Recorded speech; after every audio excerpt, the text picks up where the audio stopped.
जय Hind to all my respected aspirants. मैं करुण आप सभी का आईबीटीएस के माध्यम से स्वागत करता हूं।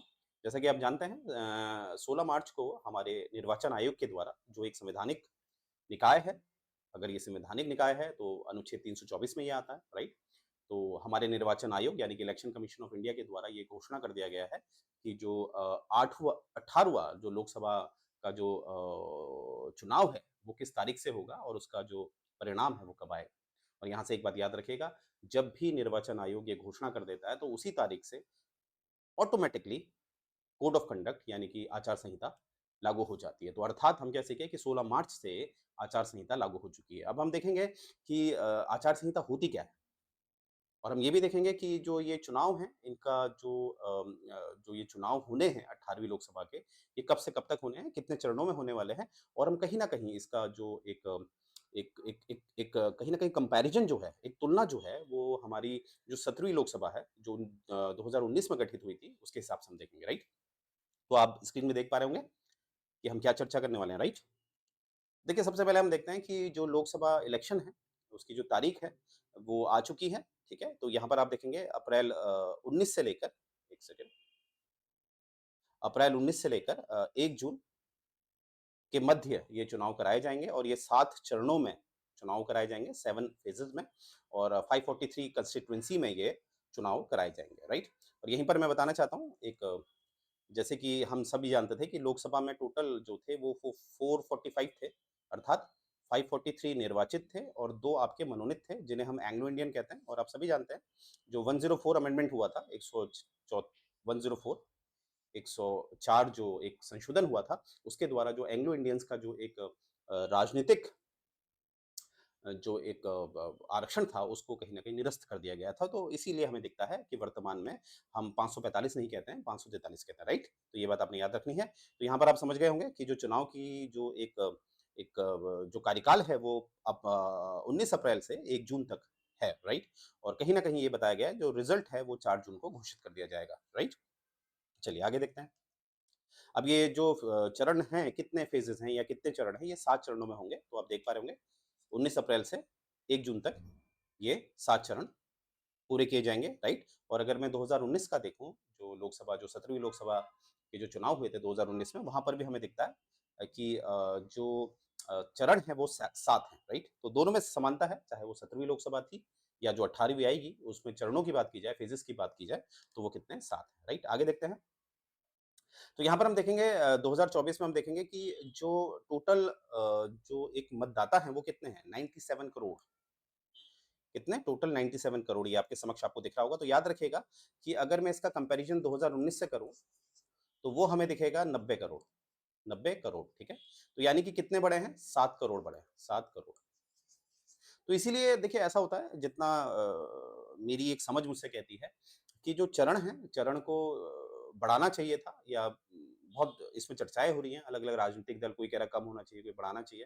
तो देखिए अगर जो कुल मतदाता 7 करोड़ ही बढ़े हैं, तो उसमें जो चरण हैं उनको बढ़ाने की ज़रूरत नहीं है क्योंकि ये माना जाता है कि कम से कम अगर 10% वोटर्स बड़े होते, तो कहीं न कहीं इनका एक चरण और बढ़ाया जा सकता था। अर्थात 7 के बदले 8 होते, अगर ये कहीं न कहीं 9 करोड़ से ज़्यादा मतदाता जुड़े होते, परंतु जुड़े कितने हैं?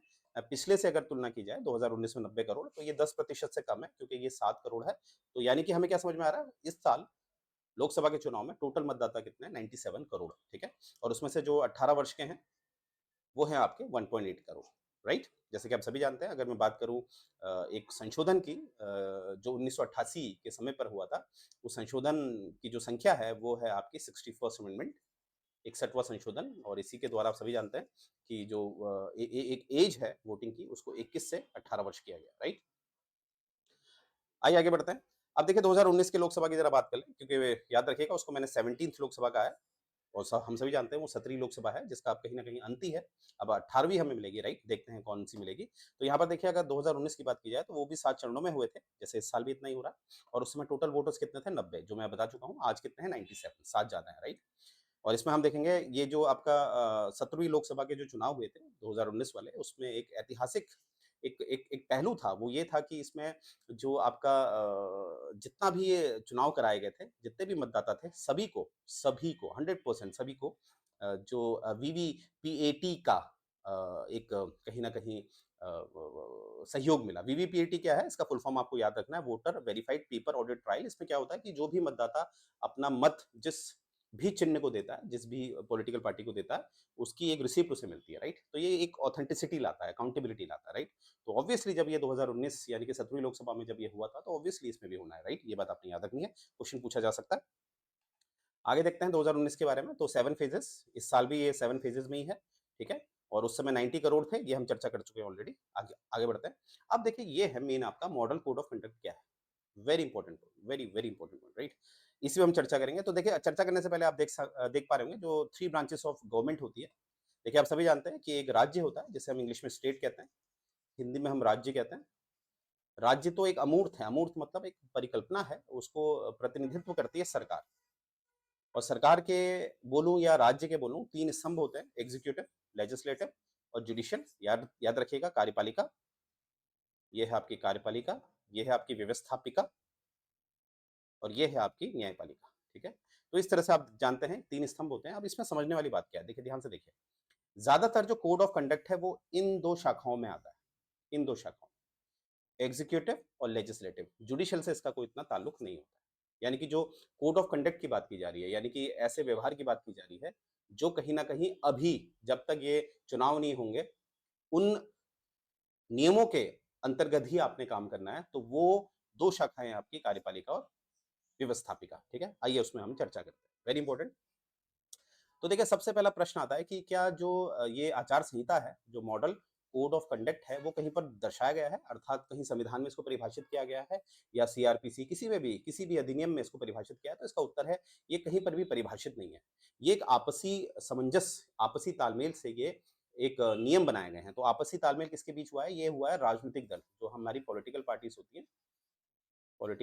होती हैं, उनके आपसी तालमेल से ये बनाया गया है। ये बात आपने याद रखनी है। और ये भी याद रखना है कि अब ये क्यों बनाए जाते हैं। देखिए ऐसा होता है, जो इलेक्शन होते हैं, इलेक्शन जो है एक लोकतंत्र यानी कि डेमोक्रेसी का रीढ़ की हड्डी है, यानी कि बैकबोन है। और इलेक्शन में अगर निष्पक्षता नहीं होगी, अनबायसनेस नहीं होगी, तो कहीं ना कहीं लोकतंत्र फिर किसी भी उद्देश्य को हासिल नहीं कर सकता। क्योंकि डेमोक्रेसी का मतलब ही है कि निस्वार्थ होके, निष्पक्ष होके यहाँ पर सरकार बननी चाहिए, राइट? क्योंकि लोगों का इसमें महत्व होता है, क्योंकि लोकतंत्र है लोगों का तंत्र, तो लोगों के साथ कोई भी निष्पक्षता नहीं होनी चाहिए, राइट? अब देखिए यहाँ पर क्या है, अब इलेक्शन के समय पर क्या होता है, ध्यान से सुनिएगा कि ये तो हम समझ चुके हैं कि ये जो नियम है ये पॉलिटिकल पार्टीज ने आपसी तालमेल से बना रखे हैं। अब ये लागू कब होते हैं? ये लागू होने के लिए क्या इनकी अलग से उद्घोषणा करनी होती है? नहीं। इसमें क्या होता है, ये शक्ति दे रखी है इलेक्शन कमीशन ऑफ इंडिया को। जब भी इलेक्शन कमीशन ऑफ इंडिया, याद रखिएगा आर्टिकल 3 to 4 में ये आता है, इलेक्शन कमीशन ऑफ इंडिया जिस तारीख को ये घोषणा कर देता है कि चुनाव की घोषणा, कि चुनाव इस तारीख को होंगे, इन चरणों में होंगे और ये इसका परिणाम इस तारीख को होगा, तो जिस दिन ये घोषणा होती है उस दिन से ही ऑटोमेटिकली आचार संहिता यानी कि मॉडल कोड ऑफ कंडक्ट लागू हो जाता है। तो अर्थात 16 मार्च, और भारत में 16 मार्च को नेशनल वैक्सीनेशन डे के रूप में भी मनाया जाता है। ये बात आपने याद रखनी है, नेशनल वैक्सीनेशन डे के रूप में भी मनाया जाता है। तो 16 मार्च को एक घोषणा हुई है, तो 16 मार्च से ये आचार संहिता लग चुकी है। पहली बात तो ये समझ में आ गई है कि election commission of India automatically जब वो घोषणा करती है चुनाव से संबंधित, तो उसी दिन से ये आचार संहिता लग जाती है। अब आचार संहिता में हम क्या नहीं कर सकते? अब मैंने बताया कि हमसे मेरा क्या तात्पर्य है, यहाँ से मेरा हमसे तात्पर्य है लेजिस्लेटिव प्लस एग्जीक्यूटिव। और एग्जीक्यूटिव में भी जो आपके मंत्री होते हैं खासकर, क्योंकि आप जानते ही हैं जब भी कोई, चाहे वो एमएलए है राज्य स्तर का, चाहे वो एमपी है केंद्र स्तर का, जब उसे मंत्री पद मिलता है तो वो एक कार्यपालिका का हिस्सा बन जाता है। तो इसमें चाहे वो लेजिस्लेटिव है, एमएलए एमपी है, अभी हम लोकसभा की बात करेंगे तो हम एमपी की बात करेंगे, चाहे वो एमपी है या आपके केंद्र स्तर के मंत्री पद हैं, ठीक है? जैसे आपके सीतारमण जी हैं, इस तरह से। तो ये लोग अब कोई भी अपने सरकारी वर्चस्व का फ़ायदा नहीं ले सकते। जैसे सरकारी वाहन का इस्तेमाल नहीं कर सकते, सरकारी योजनाएँ नहीं लागू कर सकते, किसी भी तरह से लोगों को योजना के द्वारा प्रलोभन नहीं दे सकते। किसी भी तरह का जो आपका भाषण होगा उसमें किसी भी तरह की एक होता है ना, एक कम्युनलिज़्म को नहीं फैला सकते हैं, सांप्रदायिकता नहीं फैला सकते। वो केवल बीजेपी तक ही सीमित नहीं है, वो आपके किसी भी राजनीतिक दल तक सीमित है। यानी कि कोड ऑफ कंडक्ट में हर राजनीतिक दल आएगा, और हर से मेरा तात्पर्य है जो जो सरकार में भी बैठे हैं, राइट? तो ये बात हमें समझ में आई। तो इससे क्या होता है कि कहीं न कहीं जितने भी राजनीतिक दल हैं वो समान हो गए हैं।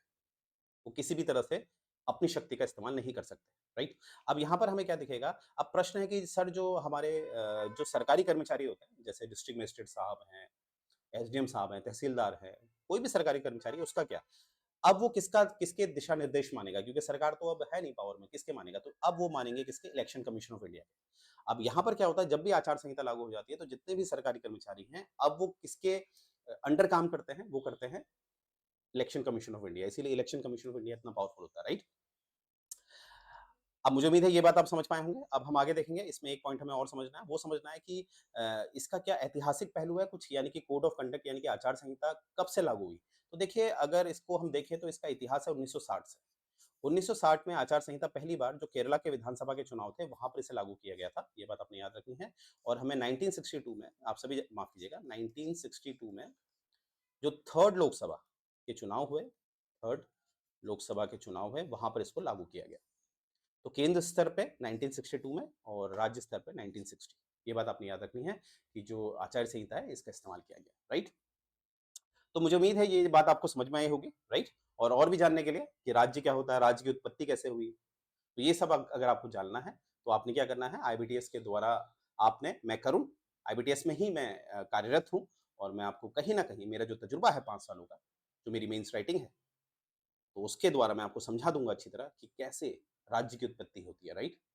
तो आपने क्या करना है, ये आपको दिख रहा होगा कि इसमें कि जो नंबर आपको दिख रहा है नीचे 9316488822, इसमें कॉल करना है और जो भी आपकी क्वेरी है, वो रिज़ॉल्व की जाएगी, राइट? तो इस तरह से मैंने हमेशा कहा है कि ये जो फ़ोटोज़ आपको दिख रहे हैं, ये सबसे पहले आपने सोच रखनी होती है, फिर उसके बाद अपने आप को समर्पित करना होता है किसी एक्सपीरियंस होल्डर को, उसके बाद आपका सिलेक्शन निश्चित होता है, राइट? Everything is strategy. तो ये आप देख पा रहे होंगे अगेन से ये नंबर पे आपने हमें कॉन्टैक्ट करना है, राइट? और नीचे आप देख रहे होंगे ये टेलीग्राम, यहाँ पर जैसे बहुत सारे जो बालक-बालिकाएँ हैं, जो हमारे ऑनलाइन कोर्सेज़ चल रहे हैं, अगर आप देखेंगे हमारी साइट पे जाएँगे, तो लाइव हमारे सेशन आते हैं डेली, तो उससे रिलेटेड नोट्स भी यहाँ पर मिल जाते हैं टेलीग्राम पे। और ये हमारा इंस्टाग्राम है, फेसबुक है और यूट्यूब में तो आप मुझे देख ही रहे हैं, राइट? तो आपकी किसी भी तरह से क्वेरी होती है, तो आप मुझे या हमें आप हमें कॉन्टैक्ट कर सकते हैं। तो यहीं से मैं ये सेशन एंड करने जा रहा हूँ। जय हिंद गाइस।